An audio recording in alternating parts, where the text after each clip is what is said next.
여러분들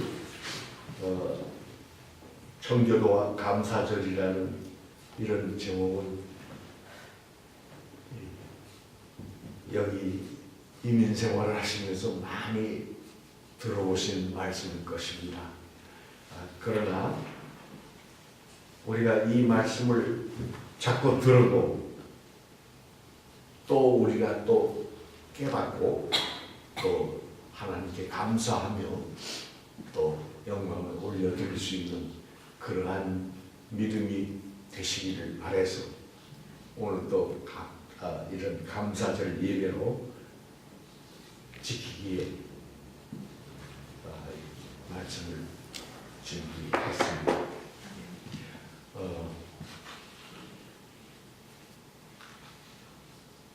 19세기 잘 아시는 대로 미국의 유명한 정치가였던 다니엘 웹스터는 청교도들은 구라파 대륙의 풍요로운 유산, 즉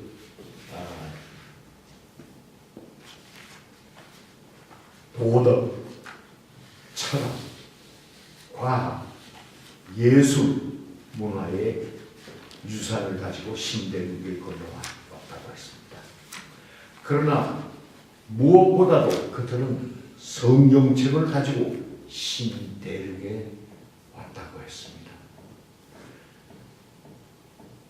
성경은 청교도들의 믿음의 토대가 되고 미국을 만들었다고 했습니다. 참으로 멋있는 정치가의 초기 미국관입니다. 사실상 미국과 미국의 역사, 미국의 축복은 청교도 종교개혁의 산물이었던 것입니다. 미국은 하나님의 영광을 위하여 그리고 예수 그리스도 신앙의 자유를 위하여 영국의 신교 자유의 박해를 떠나 아메리카 대륙으로 신앙의 순례를 감행한 위대한 사람들이 이룩한 축복의 나라입니다. 그래서 순례자들이 메이플라워 호를 타고 영국 해안의 땅끝인 플리머스를 떠나면서 프란시스 행킨슨은 우리들은 영국 교회에 대한 분리주의자로서 뉴 잉글랜드를 떠나는 것이 아니오 오히려 우리는 교회 개혁에 대한 적극적인 분야를 실천하고 미국 땅에 복음을 전하기 위하여 하는 것입니다 라고 했던 것입니다. 미국을 찾아왔던 청교도들은 성경에 기초한 바 언덕 위에 교회를 건설하고 새로 거듭날 수 있는 기독교 나라를 꿈꾸었던 것입니다.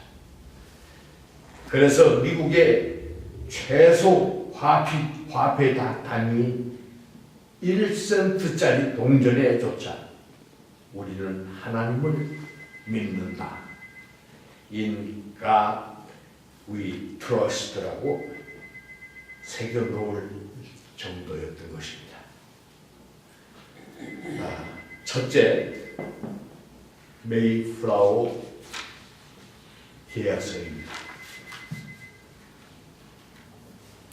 1620년 9월 2일은 이른바 5월의 꽃이라고 불리는 배 메이플라워호가 영국 플리머스를 떠나 신대륙 미국을 향하여 항해를 시작하던 역사적인 기록의 날입니다. 그 배 안에는 청교도 분리자 35명 그리고 영국의 종파주의자 60명 메이플라워호 승무원 6명 등 총 101명, 남자가 72명, 여자 29명이 타고 있었습니다. 청교도 순례자들은 65일간의 모호진 고난의 항해 끝에 1620년 미국 매사추세츠주의 케이프 가드만에 도착했습니다. 이 배의 선장은 크리스토퍼 존스였습니다.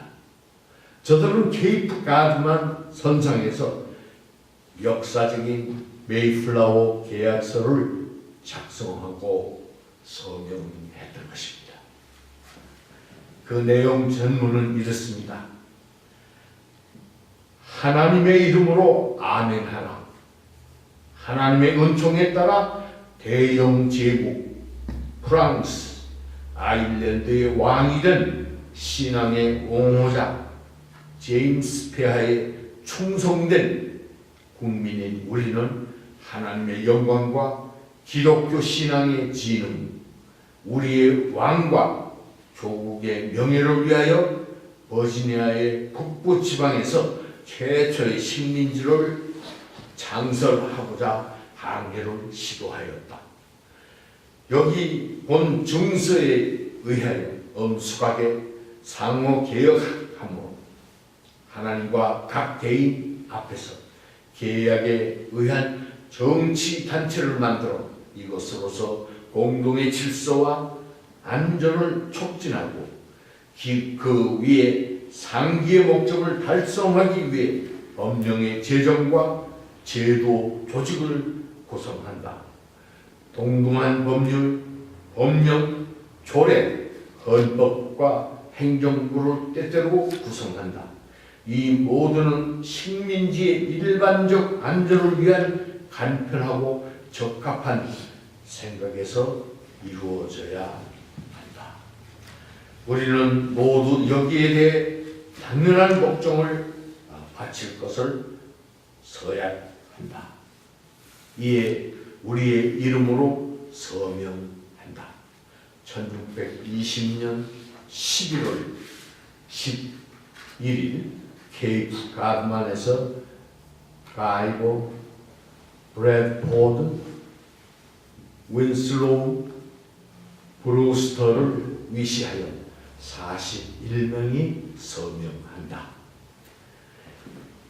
이때까지 저들은 아직 육지에 내리지 않았습니다. 저들은 그해 12월 20일에 플리머스 땅에 첫 발을 내리게 됩니다. 그러나 아직도 한 달하고도 9일의 항해가 남아 있었습니다. 저들이 목적하는 육지에 내리기 전 바다 배 위에서 적어도 저들이 미국에 온 목적과 의미를 함께 마음으로 새기고 하나님 앞에 이것을 서원하고 싶었던 것입니다. 저들의 계약, 곧 메이플라워의 계약 내용에는 청교도들의 분명한 신앙 고백이 들어있음을 보게 됩니다. 첫째, 하나님의 이름으로. 둘째, 하나님의 은총에 의하여. 셋째, 하나님의 영광을 위하여. 넷째, 하나님의 존전에서 생활한다는 것입니다. 그러기 위해서 국가 정치단체와 평등한 법률을 제정한다고 했습니다. 저들의 동맹서약은 사실상 위대하신 하나님 사상으로 꽉 차 있음을 보게 됩니다. 저들은 적어도 목적이 있고 의미 있고 내용 있는 그리스도인의 삶의 철학을 가지고 미국의 새 땅을 밟기로 서약했던 것입니다. 그게 두 번째, 첫 번 추수 감사절입니다. 지금 세계 교회가 지키는 추수 감사절은 미국을 찾아갔던 청교도들의 감사 축제에서 그 기운을 찾게 됩니다. 저들은 이미 미국을 향해 떠나기 전에 영국의 종교 박해 때문에 1609년 네덜란드로 제1차 순례의 길을 떠났던 순례자들이었습니다. 저들은 암스테르담과 레이던에서 12년간이나 살았습니다. 그 후 저들은 다시 영국으로 돌아갔으나 1620년 7월 20일 영국의 엘리자베스 여왕은 수장령을 발표하고 저들을 거절했습니다. 그래서 저들은 다시 미국을 향하는 새로운 순례길을 떠나게 된 것입니다. 정교도들은 1620년 11월 9일 미국 매사추세츠의 케이프 가드만에 도착하고 그로부터 이틀 후인 11월 11일 메이플라워 선상에서 역사적인 메이플라워 계약서를 체결하였습니다. 그리고 그로부터 39일 후인 12월 20일에 플리머스 땅에 첫 발을 내딛게 되었습니다. 101명의 사람들은 혹독한 대륙의 추위와 굶주림을 맞게 되었습니다. 그리고 인디언의 습격의 공포 속에서 첫 해 겨울을 보내게 되었던 것입니다. 이러한 시간 속에서 거의 과반수가 괴혈병과 폐렴 등 질병에 걸려 죽어가고 말았습니다. 그 다음 해인 1621년 2월 28일까지 무려 50여 명이 세상을 떠났고 봄이 오기까지 하루에 2, 3명씩 숨져가고 있었습니다. 그러한 고난 속에서 남은 청교도들은 하나님을 향한 절대 신앙과 개인의 의지를 불태우면서 현명하고 강력한 윌리엄 브래드포드의 지도 아래 정착의 꿈을 펼쳐 나갔습니다. 1621년 3월 이후 다가온 세봄과 함께 청교도들은 저들이 가지고 온 밀과 완두콩 등을 심었으나 저들이 심은 밀과 완두콩 밭을 인디언들이 짓밟아 절반을 내버리는 고통을 겪게 되었던 것입니다. 저들이 쓰던 농사도구마저 훔쳐가는 일들이 생겼습니다. 그럼에도 저들은 낙심치 않고 하나님께 기도하며 인디언들의 손에서 살아남기를 기도했습니다. 저들의 간절한 기도는 응답이 되었던 것입니다. 어느 날 뜻밖의 인디안 부족 왕 파누아그족 족장인 마사소이드와 통역을 맡았던 스쿠안토가 찾아왔습니다. 상호 협정, 불가침 조약을 맺자는 것이었습니다. 바로 이것이 미국 최초의 대외 조약으로 기록되었습니다. 그 후 저들은 인디언들과 우호적 공존관계를 맺고 밀과 옥수수 경작법 등을 많이 배우게 되었습니다. 그때 청교도들은 일주일에 3일씩 금식 기도를 하면서 어렵게 지냈는데 이 사실을 알게 된 인디언들이 짐승들을 잡아가지고 와서 식료를 도와주기 시작했습니다. 그의 청교들이 25의 교회에 해당되는 땅에 보리와 밀, 옥수수 등을 심었는데 가을 추수가 풍작이 되었습니다. 이때 청교도 지도자 브래드포드 주지사는 인디언을 초청하여 함께 추수감사절을 지키고 함께 하나님께 감사하고 축하하기로 했던 것입니다. 청교도들은 추장 마사소이들을 초청했습니다. 추장은 90명의 용사들을 데리고 참석했습니다. 이때 청교도들은 들새를 잡으러 나갔는데 많은 칠면조를 잡아왔습니다. 인디언들은 5마리의 사슴을 잡아가지고 왔습니다. 저들은 함께 모여 음식을 요리하고 하나님께 감사 예배를 드리며 식사를 나누고 노래하며 춤을 추면서 기쁨의 축제를 나누기 했던 것입니다. 실로 청교도들이 바라던 신앙 자유를 만끽하는 시간이 드디어 온 것입니다. 그 추석 감사의 예배가 그해 1621년 11월 마지막 주 목요일이었습니다.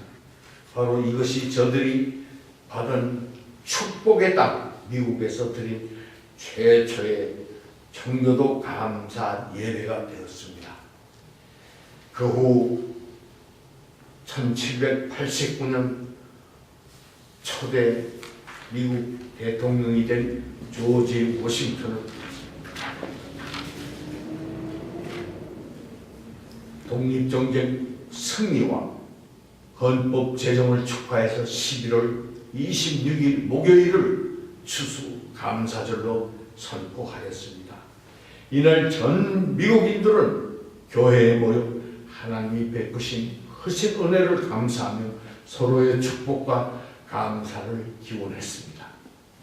그러나 이 감사들이 더 크게 보급된 해는 1863년 남북 전쟁 중 아브라함 링컨 대통령이 전쟁의 초기 종언과 국민 단합을 위해 11월 마지막 목요일을 감사절로 갱신하여 국가적 축제일로 선언한 이후의 일이 되었던 것입니다. 그 다음 1939년 루즈벨트 대통령은 11월 셋째 주간의 목요일을 추수감사절로 선포하였습니다. 추수하는 시기에 맞추기 위함이었습니다. 실로 미국의 경우 추수감사절은 개척 초기에 미국 청교도 이민 역사와 직결하고 있다는 사실입니다. 그래서 오늘날도 미국 매사추세츠 플리모스의 회관과 제1교회 그곳에서는 그 첫 번째 추수감사절을 매년마다 영화로 상영하고 있습니다. 초기 청교도들의 기묘한 옛 복장을 한 신이 처음 겨울을 맞아 죽어갔던 희생자들이 잠들고 있는 언덕을 향해 행진하고 거기에서 기념비에게 예배를 드리고 있습니다.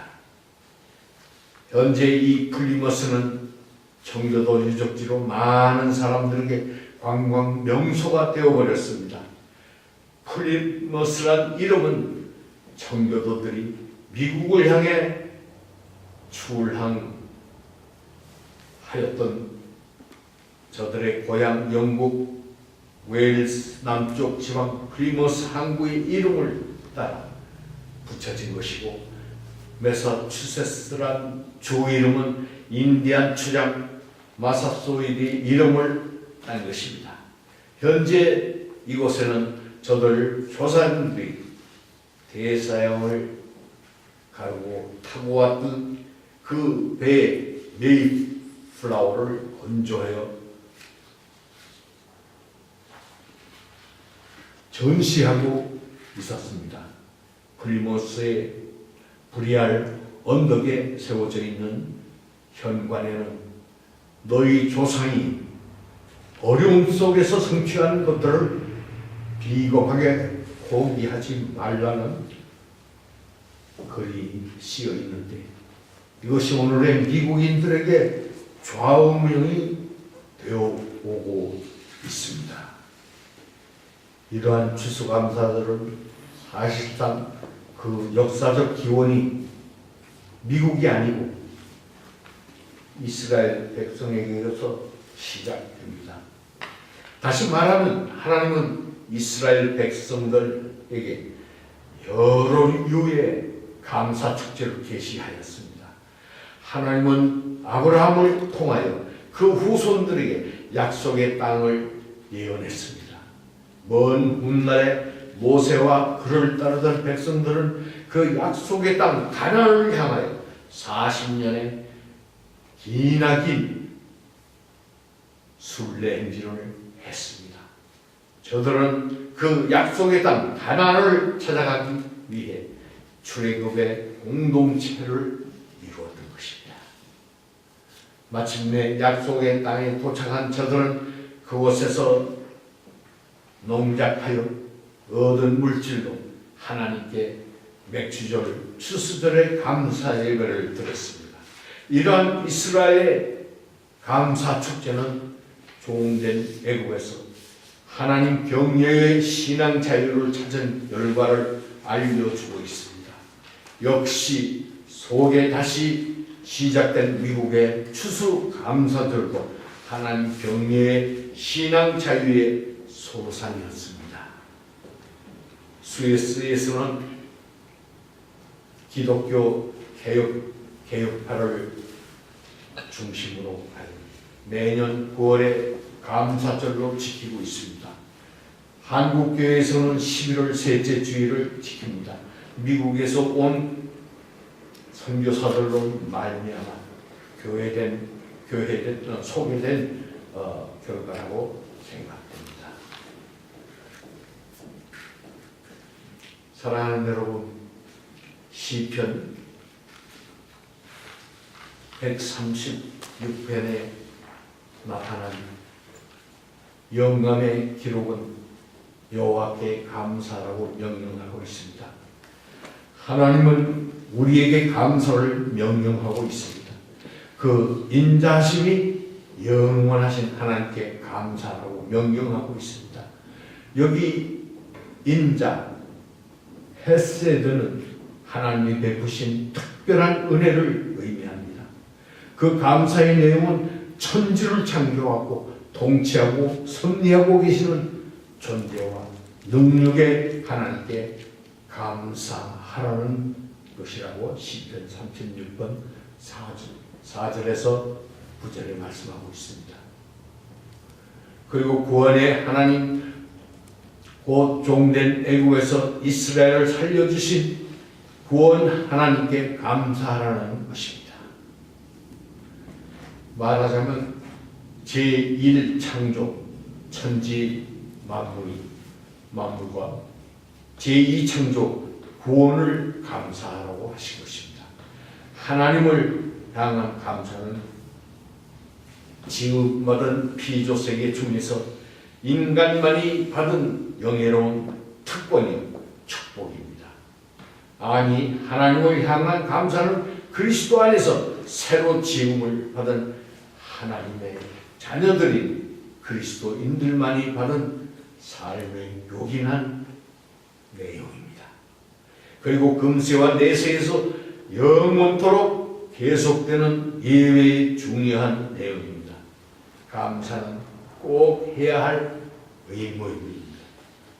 그러나 아무도 그 감사를 받을 권리를 가진 것은 아니다 라고 로세우라는 그가 말했습니다. 실로 감사를 받을 권리가 확실한 자는 하나님뿐이십니다. 만약 우리가 감사절을 가지지 못했더라면 그물어도 갚을 수 없는 빚이 언제나 남아 있었을 것이라고 말하고 있습니다.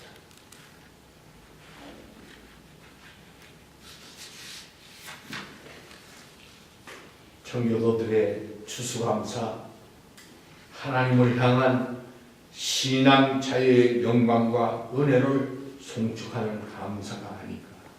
새로운 땅 아메리카 대륙을 하나님 섬기는 수단으로 주신 자연 은총에 대한 감사가 아니었던 바로 오늘 그 청교도들의 후예들인 우리의 감사가 아닌가 아닙니다. 우리는 이 땅에 들어와 살게 됨을 하나님께 감사해야 합니다. 참으로 우리는 거듭난 자들입니다. 먼저 이곳에 들어와 수고한 저들과 하나님께 진심으로 감사하며 살아가는 모두가 되시기를 참으로 감사드리십시다. 귀한 주의 백성들 되시어 승리하는 모두가 되시기를 축원합니다.